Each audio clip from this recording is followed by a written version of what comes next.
Shalom, Bapak, Ibu, Saudara yang dikasihi Tuhan. Salam sejahtera, salam sehat untuk kita semua. Sebelum kita mengikuti ibadah pada hari ini, mari kita baca ayat firman Tuhan di Roma 8 ayat 28. Kita tahu sekarang bahwa Allah turut bekerja dalam segala sesuatu untuk mendatangkan kebaikan bagi mereka yang mengasihi Dia, yaitu bagi mereka yang terpanggil sesuai dengan rencana Allah. Saudara-saudara yang dikasihi Tuhan, keadaan apapun yang saat ini terjadi atas kita, percayalah bahwa Allah turut bekerja di dalamnya. Dia selalu hadir untuk menyatakan kuasa dan kasih-Nya.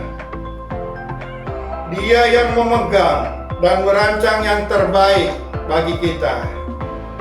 Tuhan Yesus tidak pernah berubah. Dia senantiasa baik dan menyatakan kasih dan kebaikan-Nya kepada kita semua. Mari kita berdoa. Bapa, terima kasih Tuhan Yesus. Terima kasih Bapa atas penyertaan Tuhan, perlindungan Tuhan sepanjang hari ini. Bila kami ada sebagaimana kami ada Tuhan, semua karena kasih anugerah-Mu, kasih karunia-Mu, kemurahan-Mu Tuhan.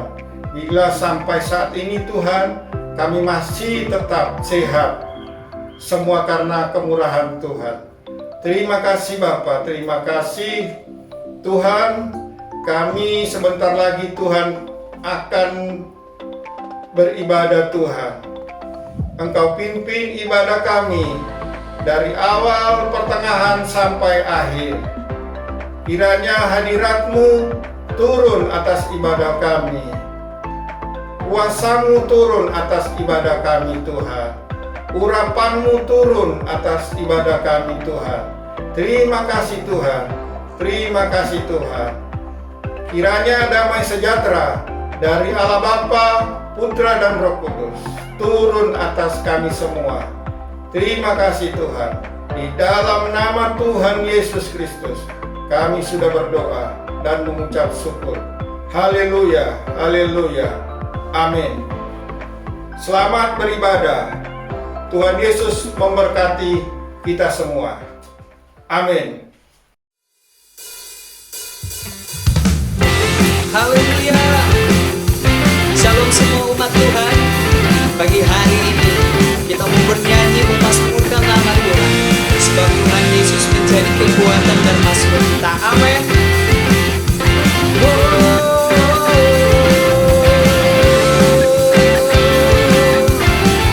Haleluya. Sama-sama katakan, Tuhanlah kekuatan dan mazmurku, Dia gunung batu dan keselamatanku. Hanya padamu hatiku percaya, Kaulah menara dan kota perlindungan. Semua katakan, ku mau selalu bersyukur, sebab cintamu padaku takkan pernah berubah. Hatiku percaya, walau bumi bergoncang, gunung-gunung beranjak, namun kasih setiamu tak pergi dariku. Amin. Haleluya. Kami percaya Tuhan, kasih setiamu tak pernah pergi dari kami. Haleluya. Sama-sama katakan, Tuhanlah kekuatan dan mazmurku, Dia gunung batu dan keselamatanku. Hanya padamu hatiku percaya, Kaulah menara dan kota perlindungan. Semua katakan, come on. Ku mau selalu bersyukur,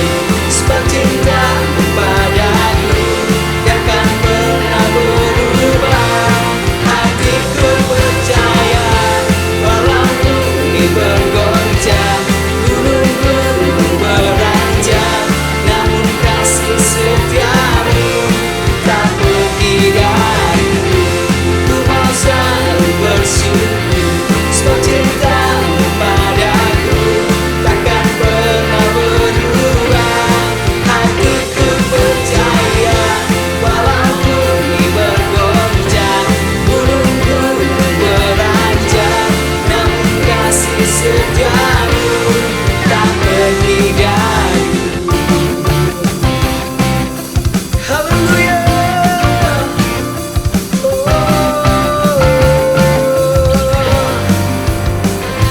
Kami percaya Tuhan bahwa kasih setiamu tak pernah pergi dari kami. Walau bumi bergoncang, gunung-gunung beranjak, tetapi Engkau tetap Tuhan setia bagi kami. Haleluya. Sama-sama katakan ya. Ku mau selalu bersyukur sebab cintamu padaku takkan pernah berubah. Hatiku percaya, amin. Yes God. Gunung-gunung beranjak, namun kasih setiamu tak pergi dariku. Come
Terima kasih Tuhan. Kami bersyukur buat kasih-Mu yang menyelamatkan hidup kami. Sungguh kami kagum akan kasih Tuhan. Syukur bagi-Mu Tuhan. Ku bersyukur buat kasih-Mu menyelamatkan hidupku. Oh Yesus, Tuhan dan Rajaku. Dengan apa kan ku balas anugerah-Mu yang ajaib? Biarlah hidupku selalu menyenangkan hati-Mu. Sama-sama katakan. Ku bersyukur buat kasih-Mu menyelamatkan hidupku. Oh Yesus, Tuhan dan Rajaku. Dengan apa kan ku balas anugerah-Mu yang ajaib? Biarlah hidupku selalu menyenangkan hati-Mu. Betapa kagum ku melihat perbuatan tangan-Mu, ajaib dan mudahnya kuasa-Mu nyata dalam hidupku. Sungguh ku tak dapat mengerti besarnya karya-Mu. Oh indahnya, oh heran kasih-Mu. Sungguh kami bersyukur buat kasih-Mu. Ku bersyukur buat kasih-Mu menyelamatkan hidupku. Oh Yesus, Tuhan dan Rajaku. Dengan apa kan ku balas? Dengan apa kan ku balas anugerah-Mu yang ajaib? Biarlah hidupku selalu menyenangkan hati-Mu. Betapa kagum ku melihat perbuatan tangan-Mu, ajaib dan mudahnya kuasa-Mu nyata dalam hidupku. Sungguh ku tak dapat mengerti besarnya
Shalom. Saya percaya kalau sampai hari ini kita masih ada, kita masih kuat, kita masih sehat, semua karena Tuhan kita hebat, Tuhan Yesus kita yang dahsyat, Tuhan kita yang ajaib untuk kita semua. Puji Tuhan, di kesempatan ini saya mau berbagi kesaksian dalam melayani Tuhan. Jadi sebelum saya menikah, saya sudah mempunyai kerinduan dalam hidup saya untuk melayani Tuhan.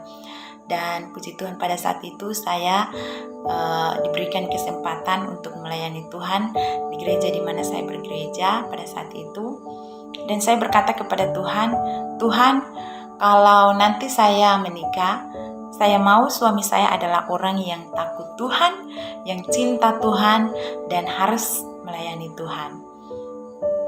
Berjalannya waktu, saudara, akhirnya saya bertemu dengan suami saya, dan setelah itu kami menikah. Dan pada waktu itu karena kami menikah di Raja Ampat, dan setelah kami menikah, suami saya dipercayakan sebagai gembala kaum muda di gereja di mana kami menikah. Dan itu adalah salah satu kebanggaan buat saya, karena bagi saya Tuhan sudah berikan apa yang saya mau. Ya, suami saya harus melayani Tuhan, harus cinta Tuhan. Dan pada saat itu juga saya bisa melayani Tuhan sambil bekerja. Pada suatu hari saya dan suami saya berbincang-bincang mengenai pelayanan, visi misi yang Tuhan taruh dalam hati saya dan suami saya. Dan suami saya waktu itu berkata, saya harus pulang ke kampung saya, karena di kampung saya ada banyak jiwa yang harus dimenangkan buat Tuhan. Di sana ada saudara-saudara saya, ada orang tua saya, ada keluarga saya yang harus dimenangkan buat Tuhan. Dan secara pribadi saya merasa itu adalah salah satu keputusan yang sangat berat, karena saya tahu di kampung suami saya, karena pada waktu itu saya diberitahu oleh suami saya, itu tidak ada jaringan. Yang kedua, pekerjaan susah, dan juga kampungnya agak jauh dari perkotaan, sehingga kita pergi ke kampung itu juga agak harus kita melewati banyak perjalanan baru kita bisa tiba di kampung itu.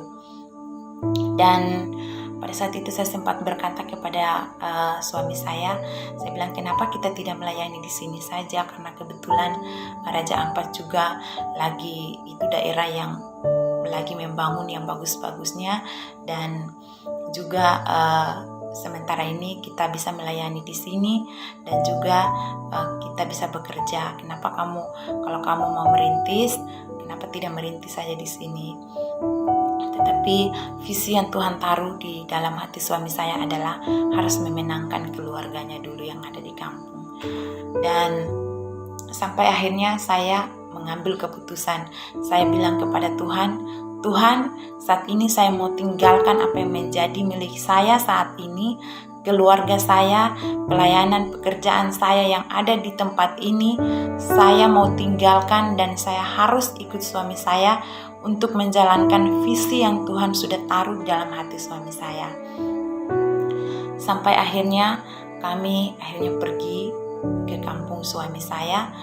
Di sana kami diperhadapkan dengan banyak proses, tantangan demi tantangan yang datang dalam hidup kami. Itu tidak membuat kami jatuh, dan tidak membuat kami harus menyerah dengan keadaan, karena membuka perintisan itu sangat sulit, apalagi di kampung, dengan berhadapan dengan banyak orang, dengan orang-orang yang pemahaman mereka masih banyak yang bertentangan dengan firman Tuhan. Dan bahkan kami sampai menyampaikan firman Tuhan saja dilarang pada saat itu. Tapi itu membuat kami justru semakin semangat, semakin berapi-api untuk Tuhan, untuk menyampaikan apa yang Tuhan mau.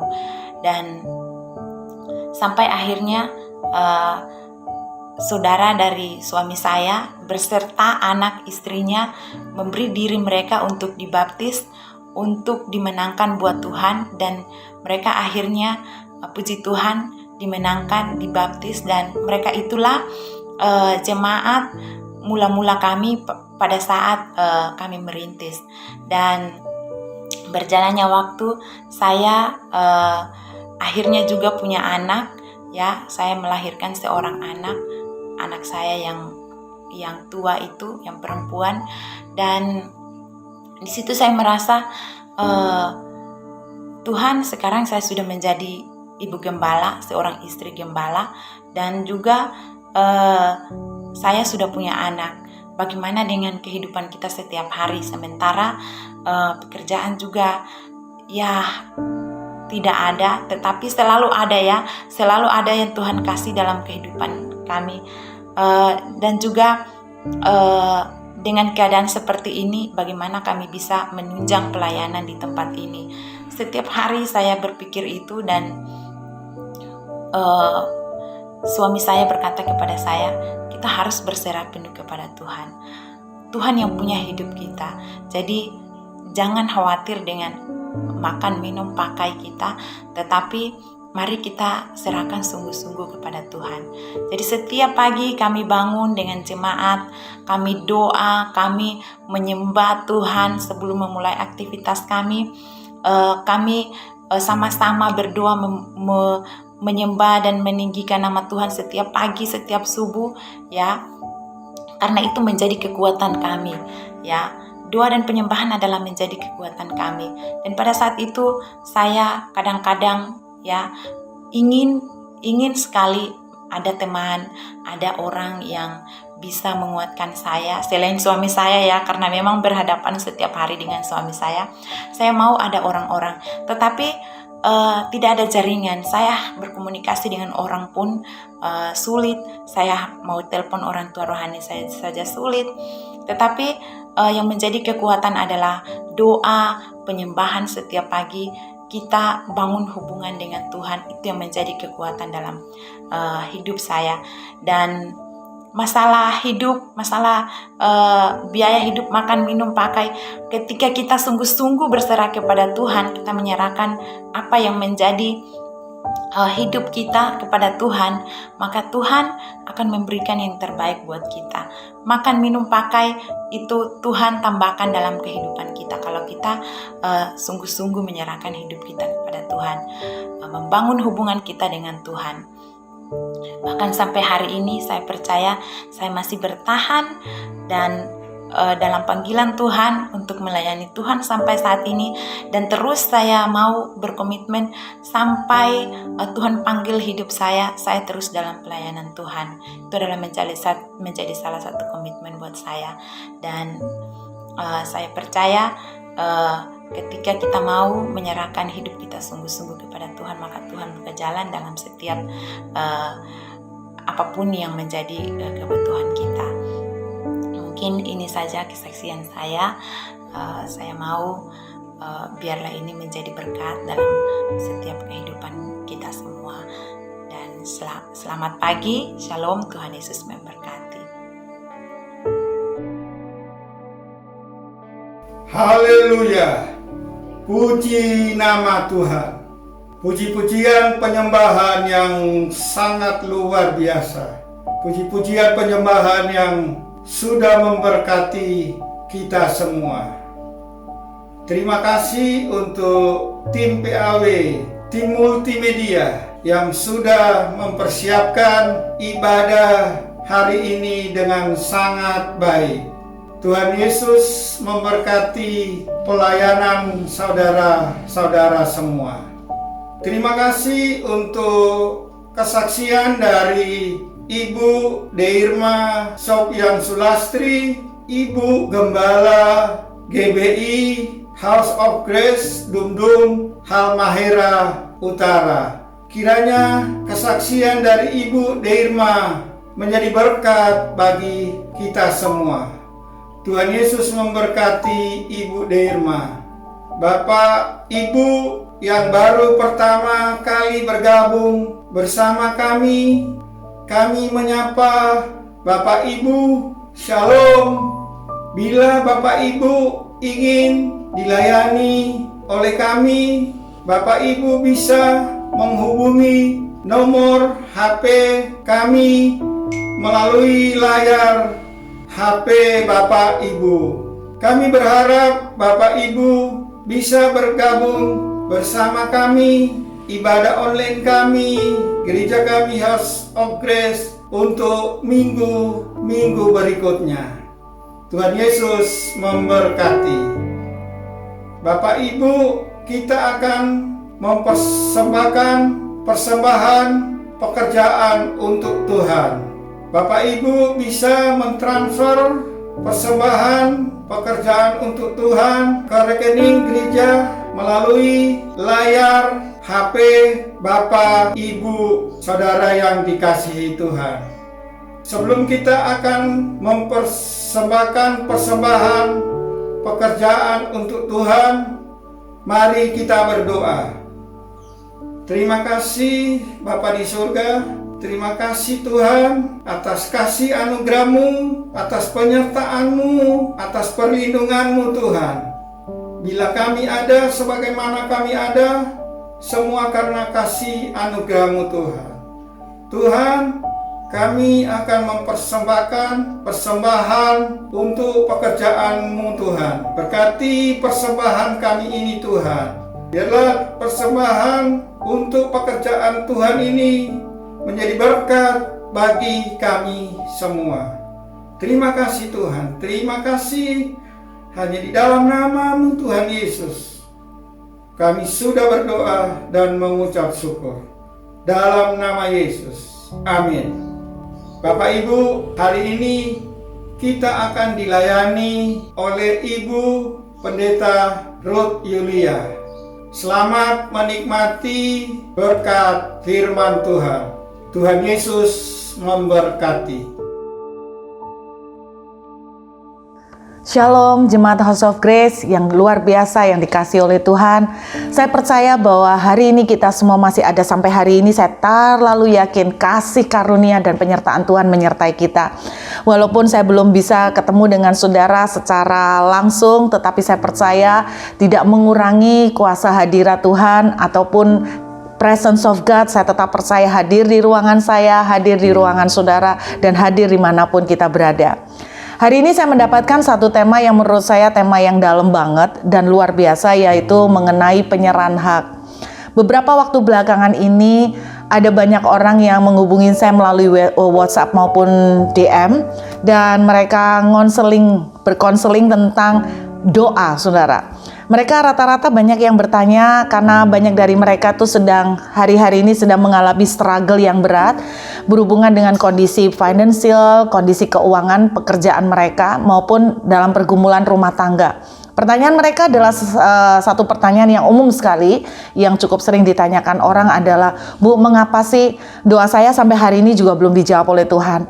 Mengapa sih Bu, padahal saya sudah melakukan deklarasi, saya tiap hari loh melakukan deklarasi, saya sudah melakukan doa puasa, bahkan saya puasa dari segala macam, mulai dari puasa Daniel lah, puasa Esther. Kemudian mereka juga berkata, kami juga sudah melakukan apa yang Matius 6 ayat 33, cari dulu kerajaan Allah dan kebenarannya, semuanya akan ditambahkan kepadamu. Kami sudah melakukan apa yang kami bisa, yang Tuhan berbicara, yaitu masuk ke dalam penyembahan, membangun keintiman dengan Tuhan, baca Alkitab sekian pasal. Saudara, banyak sekali pertanyaan ini tidak berhenti-berhentinya, terus masuk mengenai pertanyaan kenapa doa tidak dijawab. Sebetulnya ada beberapa alasan mengapa doa kita itu tidak dijawab oleh Tuhan. Tetapi pada kesempatan kali ini saya tidak akan membahas itu. Tetapi saya akan membahas mengenai doa yang berkuasa itu seperti apa. Nah, daripada hari ini kita membahas kenapa doa kita tidak dijawab, saya ingin membahas bagaimana sih doa yang sungguh-sungguh powerful atau berkuasa. Ada satu prinsip yang sebetulnya diajarkan oleh Tuhan Yesus sendiri kepada kita semua, dan dia bukan cuman mengajarin saudara, tetapi dia bahkan melakukannya, memberikan teladan, dan dia ingin menunjukkan kepada kita bahwa ketika kita bisa mengikuti jejaknya, maka itu akan menjadi kunci kemenangan yang absolut, kunci kemenangan yang luar biasa. Ketika saya mempelajari ini, saya menangkap satu hal, bahwa ini juga bisa diaplikasikan atau dipraktekkan mengenai doa. Doa yang sangat powerful yang akan membawa saudara dan saya kepada kemenangan yang ajaib, yang luar biasa adalah yang menganut dan melakukan prinsip dan teladan yang dilakukan oleh Tuhan Yesus. Teladan apa yang dimaksud?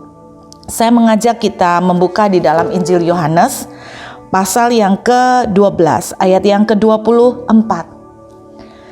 Aku berkata kepadamu, sesungguhnya jikalau biji gandum tidak jatuh ke dalam tanah dan mati, ia tetap satu biji saja. Tetapi jika ia mati, perhatikan, ia akan menghasilkan buah. Ini satu prinsip yang jelas-jelas Tuhan itu tunjukkan bahwa kalau kamu tuh mau mengalami buah, kalau kamu ingin memanen banyak buah, nah ini berbicara termasuk juga di dalam doa.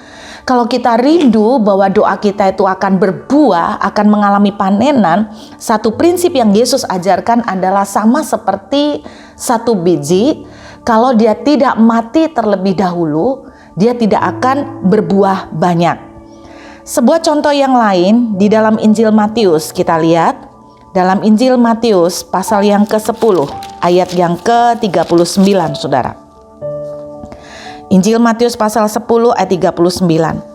Barang siapa mempertahankan nyawanya, ia akan kehilangan nyawanya, dan barang siapa kehilangan nyawanya karena aku, ia akan memperolehnya. Kedua ayat yang saya ajak saudara untuk membaca ini mempunyai satu kemiripan, yaitu berbicara tentang kalau ada unsur dalam tanda kutip kematian, maka disitulah akan muncul kehidupan yang berlimpah. Yesus tidak hanya mengajarkan ini, tetapi dia telah menunjukkan dan melakukannya. Ketika Yesus mati buat saudara dan saya, kematian Yesus telah memberikan jalan dan akses buat kita sehingga kita mengalami kemerdekaan dan kelepasan. Dari apa? Dari kutuk, dari sakit penyakit, dari kebinasaan kekal. Kitab Galatia pasal yang ke-5 ayat yang pertama menuliskan begini, supaya kita sungguh-sungguh merdeka, maka Kristus telah memerdekakan kita. Sebuah terjemahan bahasa Inggris bagus banget saudara, bunyinya begini, The Messiah has set us free. Messiah telah membebaskan kita so that we can enjoy the benefit of freedom. Supaya kita bisa menikmati keuntungan dari kemerdekaan yang dia kerjakan.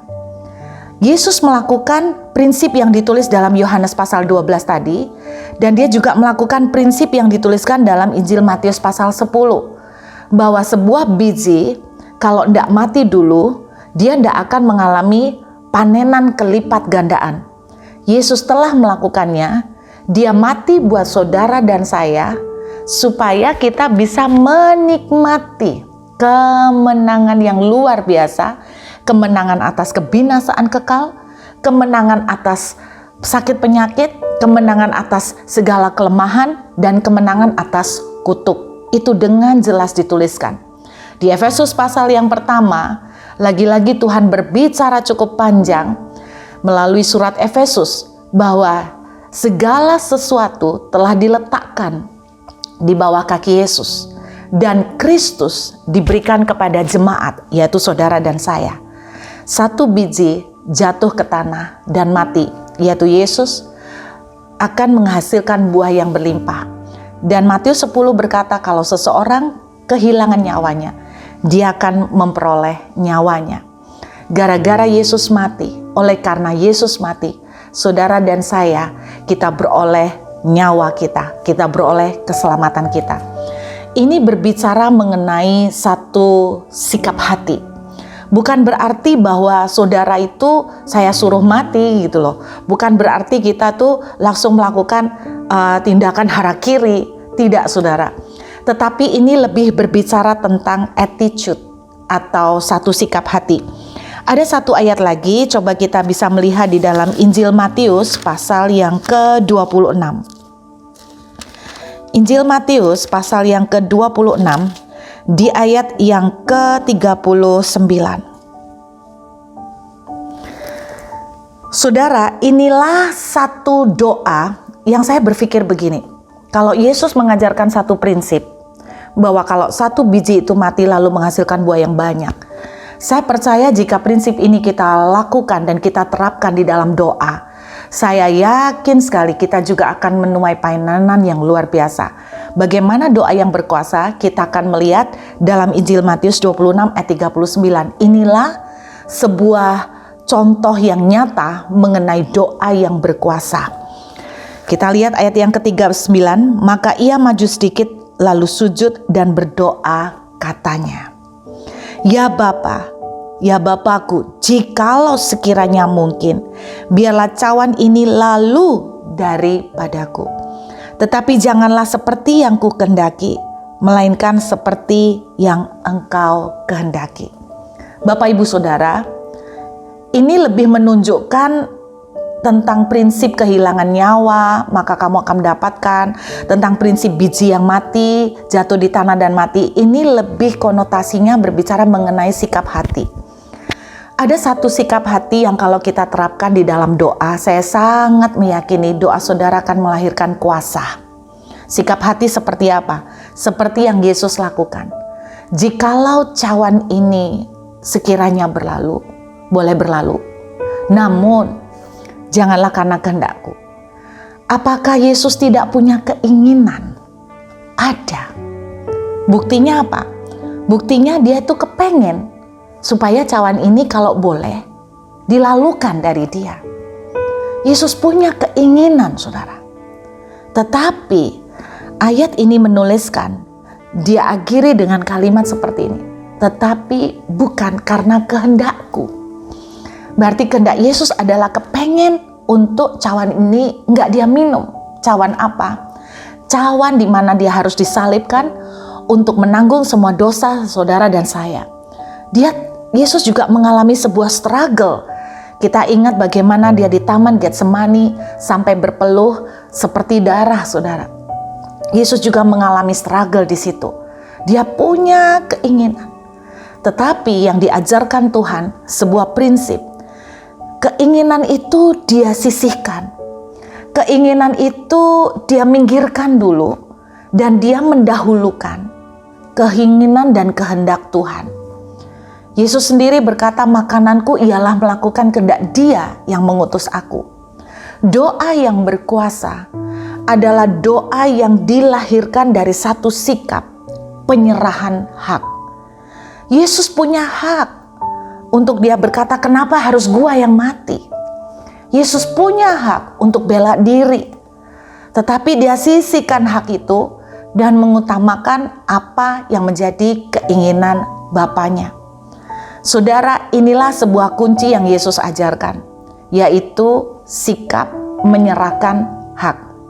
Yuk kita baca lebih jauh. Dijelaskan di dalam Filipi pasal yang kedua, saudara. Filipi pasal yang kedua ayat yang ke-5 sampai dengan ayat yang ke-8. Filipi pasal 2 ayat yang ke-5 sampai ke-8.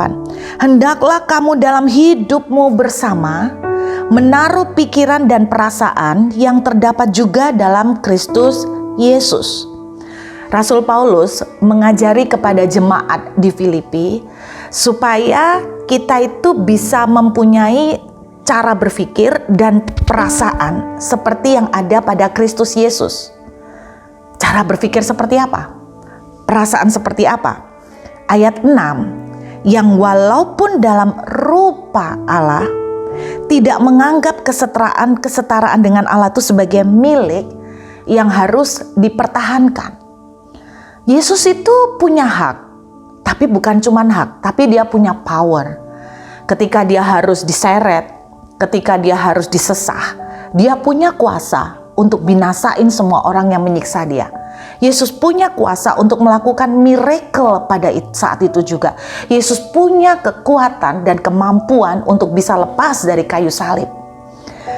Tetapi ayat ini mengajarkan, ini loh pikiran yang dilakukan oleh Tuhan Yesus, perasaan yang dimiliki oleh Tuhan Yesus, yang Paulus mengajarkan supaya kita itu juga memodali diri kita dengan pikiran sama perasaan seperti ini. Yang melainkan telah mengosongkan dirinya sendiri dan mengambil rupa seorang hamba dan menjadi sama dengan manusia. Lalu ayat yang ke-8 menuliskan begini, dan dalam keadaan sebagai manusia, ia telah merendahkan dirinya dan taat sampai mati, bahkan sampai mati di kayu salib. Saudara, dengarkan baik-baik. Tuhan mengajarin kita melalui kitab Filipi, kita tuh kalau bisa menaruh pikiran sama perasaan kita itu disetting seperti yang dipunyai oleh Tuhan Yesus. Pikiran dan perasaan seperti apa? Walaupun kita itu punya kehendak, bahkan walaupun itu menjadi hak kita, walaupun itu menjadi jatah kita, tapi kita itu mau menyisihkan atau mengesampingkan dan mendahulukan apa yang menjadi maunya Tuhan. Sikap ini loh yang dikatakan oleh Yesus di dalam Matius pasal 26 tadi. Namun biarlah bukan kehendakku, melainkan kehendakmu yang jadi. Saudara, sebuah doa yang dinaikkan kepada Tuhan dengan sikap hati penuh dengan penyerahan hak, yang tidak nuntut walaupun kita berhak, yang tidak maksa walaupun mungkin saudara dan saya merasa berhak, tetapi pada akhirnya kita itu belajar punya sikap seperti Yesus. Kita mengakhiri doa kita dengan berkata, Tuhan, aku tuh kepengen ini, tapi kalau kamu berkehendak lain, jadilah seperti yang kau mau. Ini juga yang dilakukan di dalam doa Maria. Sesungguhnya aku ini hambamu, jadilah kepadaku seperti yang engkau mau. Kalau menurut bahasa saya sederhana, ini adalah seperti sebuah attitude yang orang Jawa itu bilang nerimo. Attitude yang orang bilang itu legowo. Inilah doa yang akan melahirkan kuasa yang powerful. Ada sebuah DM yang dituliskan dan disampaikan ke saya. Pertanyaannya sama. Saya ini sudah melakukan kehendak Tuhan. Kurang apa? Saya sudah pelayanan. Saya sudah deklarasi. Saya sudah doa puasa. Bahkan saya sudah melakukan perjamuan kudus. Bahkan saya sudah membaca Alkitab, Bu. Saya sudah menyembah. Setiap hari kurang banyak apa saya menyembah. Tapi kenapa Tuhan itu tidak menjawab doa saya? Bahkan kata-kata yang dia tuliskan itu membuat saya kaget. Karena dia itu berkata begini, sampai hari ini loh, sudah berapa tahun doa saya itu tidak dijawab. Saya ini kurang apa lagi? Sampai saya itu ngomong sama Tuhan, Engkau loh Tuhan, tidak nolong sampai saya akhirnya gali lubang tutup lubang. Kemudian dia berkata begini, saya doanya seperti ini Bu, kepada Tuhan. Kalau menurut Ibu bagaimana? Doanya begini, Tuhan, sampai kapan kamu mau siksa aku? Kalau memang kamu mau siksa aku, ya sudah, siksa Anda. Sampai habis sudah, puas-puasin. Anda bisa membayangkan nggak kalau kita itu doa seperti ini? Kita itu, mohon maaf Bapak Ibu, kadang-kadang tanpa kita sadari, kita itu menempatkan diri kita di posisi di mana kita itu arogan, sombong di hadapan Tuhan. Dan menurut saya, doa yang dilahirkan dengan sikap yang terbalik dengan apa yang Tuhan ajarkan, saya mikir apakah mungkin ada kuasa yang akan dilahirkan dari doa yang model begini. Di kitab Maleaki, saya tunjukkan kepada saudara ya, di kitab Maleaki juga ditunjukkan satu contoh berapa banyak doa-doa yang dinaikkan ke Tuhan seperti ini. Dan menurut saya doa dengan sikap seperti ini tidak akan ada kemenangan. Di dalam kitab Maleakhi pasal yang ketiga, ayat yang ke-13 sampai dengan ayat yang ke-15. Tuhan bilang begini kepada orang Israel, bicaramu kurang ajar tentang aku. Waduh, kalimatnya awalnya sudah tidak enak ya, keras banget. Firman Tuhan, tetapi kamu berkata, wow, apakah yang kami bicarakan di antara kami tentang engkau memangnya? Kan gitu kan. Jadi Tuhan ngomong, kamu tuh kurang ajar ngomongnya sama aku. Orang Israel bilang, yang mana? Terus ayat 14, kamu berkata, adalah sia-sia beribadah kepada Allah. Apakah untungnya kita memelihara apa yang harus dilakukan terhadapnya dan berjalan dengan pakaian berkabung di hadapan Tuhan semesta alam? Saya waktu baca ini, Bapak Ibu, saya sempat teringat. Kadang-kadang saya juga berdoa itu kayak gini. Dalam arti itu gini, Tuhan, saya ini pelayanan kurang apa? Percuma dong. Yang enggak pelayanan malah engkau jawab. Yang pelayanan malah enggak engkau jawab. Berapa banyak di antara saudara, waktu Anda doa dan tidak kunjung melihat jawaban Tuhan, Anda itu berkata seperti ini, mirip-mirip. Kok bisa ya? Kurang apa aku ini? Kalau Tuhan jawab, kurang ajar. Ya kan? Kurang ajar saudara. Menurut ayat ini. Terus kemudian ayat yang ke-15 dituliskan. Oleh sebab itu, kita ini menyebut berbahagia orang-orang yang gegabah. Bahkan juga mujur orang-orang yang berbuat fasik. Tetapi dengan mencobai Allah pun mereka luput juga. Bukankah ini yang juga mirip kita lakukan? Orang itu loh, bukan orang Kristen, kok malah hidupnya diberkati.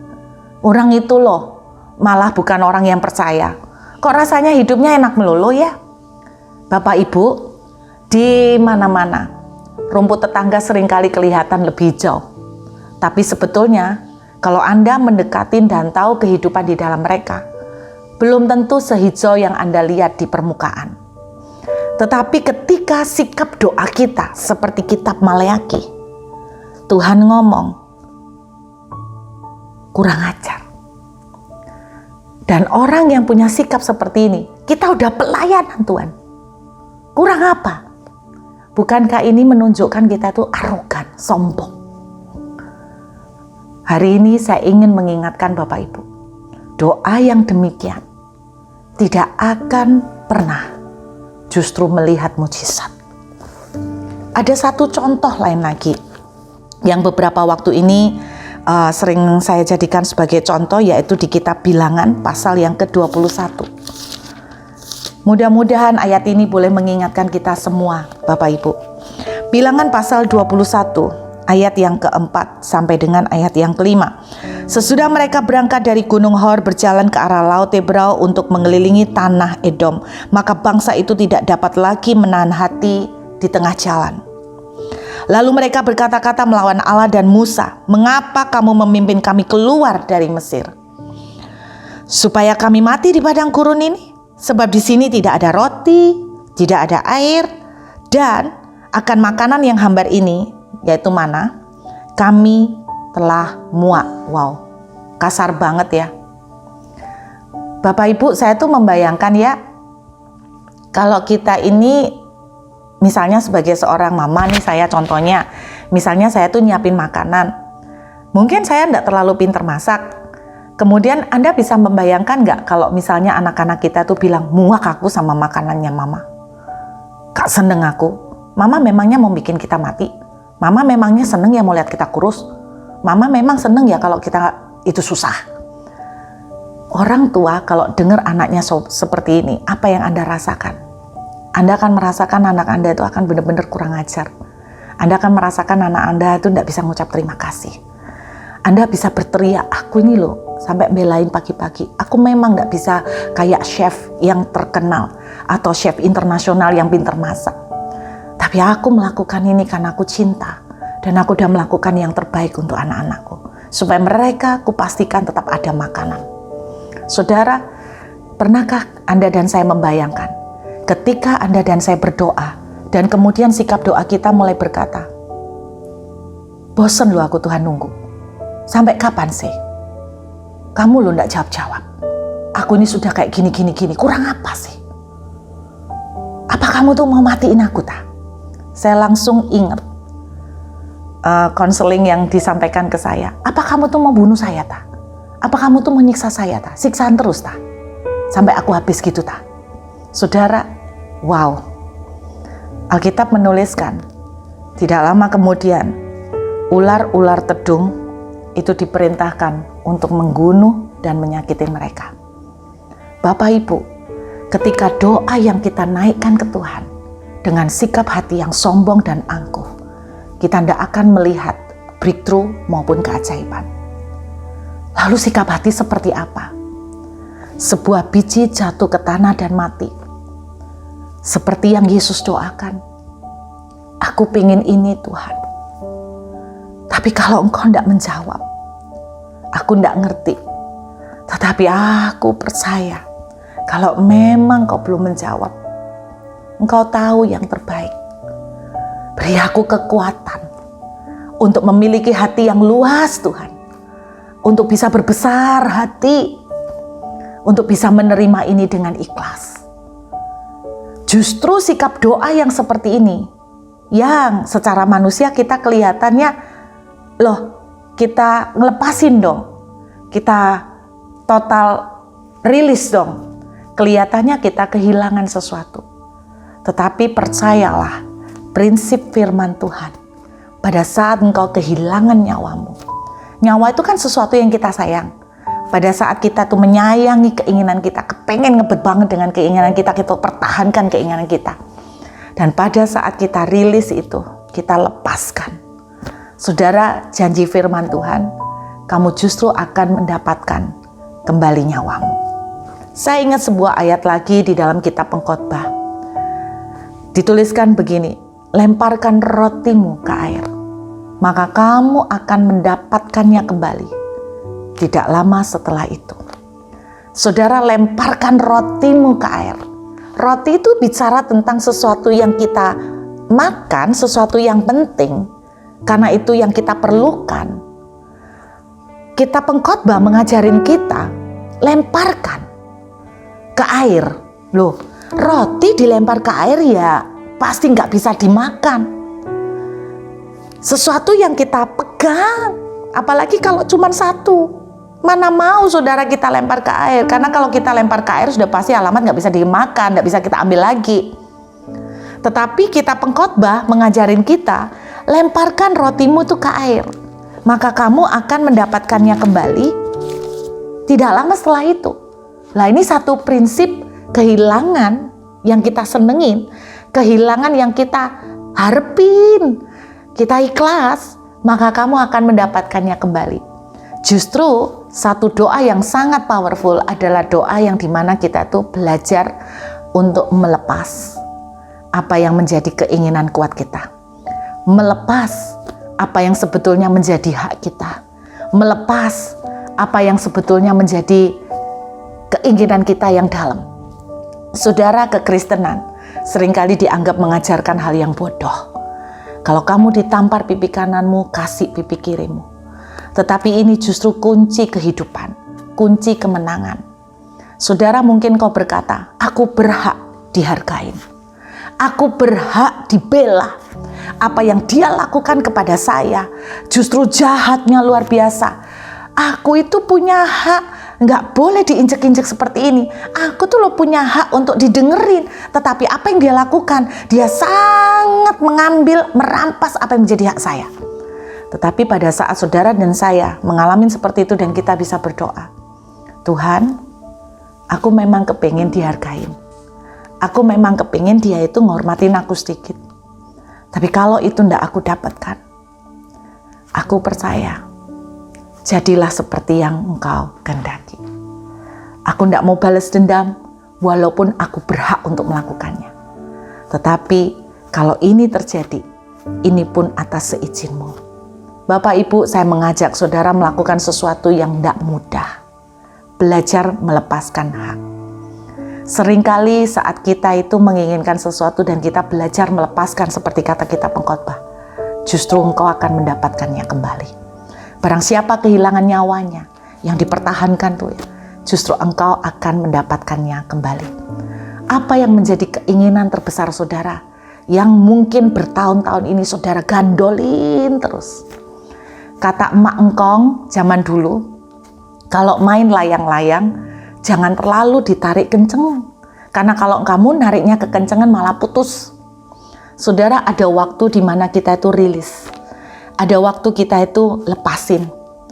Tuhan tahu saudara memerlukan sesuatu. Berani enggak kita tuh belajar berkata, Tuhan aku tuh kepengen ini. Tapi kalau engkau punya rencana yang lain yang aku mungkin enggak ngerti. Berani enggak saudara kita belajar berkata, I don't understand, but I trust you. Aku enggak mengerti Tuhan.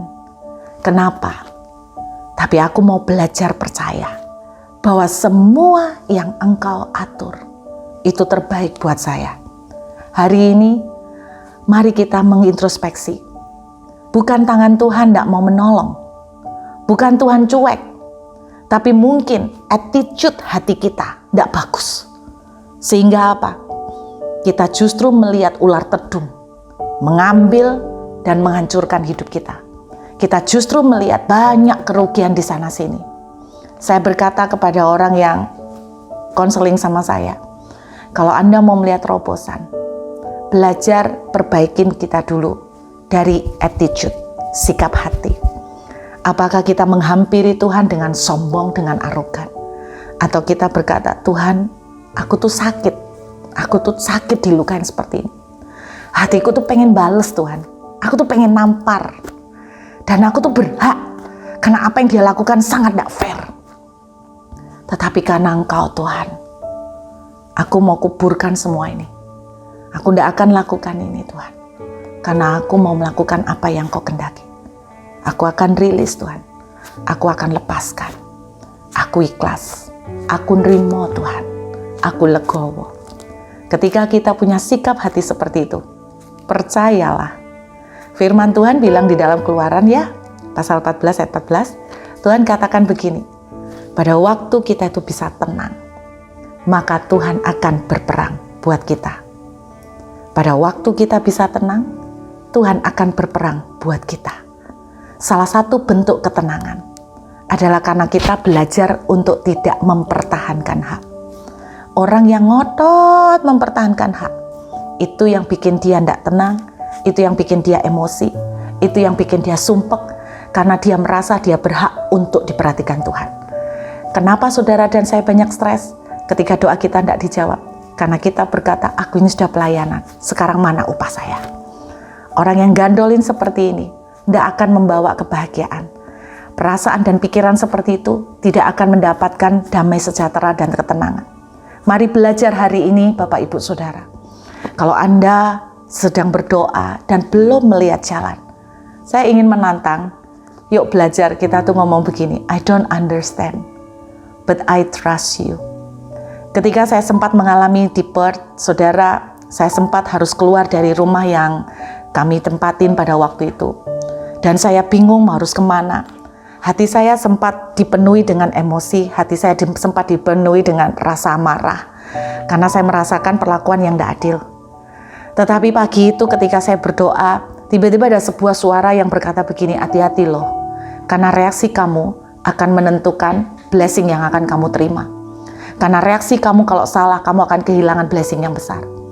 Saudara, pagi itu saya berkata sama Tuhan, bukan dengan gampang saudara, saya dengan air mata karena saya harus ada bawa anak-anak saudara di negeri asing dengan biaya yang sangat tinggi untuk kontrak rumah di sini sangat mahal. Ketika tiba-tiba saya harus diperintahkan untuk meninggalkan dan keluar dari rumah itu. Yang saya pikirkan bagaimana saya harus bayar kontrak. Yang saya pikirkan bagaimana nanti dari bulan ke bulan kontraknya sedemikian mahal. Di sini 15 juta per bulan. Itu minimal saudara, itu dengan rumah yang sangat-sangat sederhana. Itu kebayang semua betapa sempat frustasi saya saudara. Rasanya kepengen emosi, saya kepengen marah, saya kepengen kok saya diperlakukan seperti ini. Tetapi suara itu kemudian berbicara. Dan saudara tahu apa yang saya lakukan? Tuhan, saya kepengen marah. Tuhan, saya merasa saya diperlakukan tidak adil. Tetapi kemudian saya berkata, saya tahu bahwa ini pun Tuhan izinkan, berarti ada sesuatu yang Tuhan mau atur buat saya yang saya tidak ngerti. Dan saya akhiri doa saya pagi hari itu dan saya berkata begini, I don't understand. Saya masih ingat tanggalnya Bapak Ibu, 28 November. Saya berkata, I don't understand, but I trust you. Saya dengan berlinang air mata dan saya nggak mau mikir gimana nanti siangnya saya ngajak suami untuk cari rumah. Dan kami berdua sempat pusing gimana nanti bulan ke bulan harus membayar uang sekian. Sedangkan kami di posisi di Australia, kami tidak bisa kerja dengan visa turis pada saat itu. Saudara, ketika saya berkata begitu, tidak pernah disangka. Ada sebuah ketenangan, tidak tahu gimana, pokoknya saya bilang, I don't understand but I trust you. Kita inilah anaknya toh.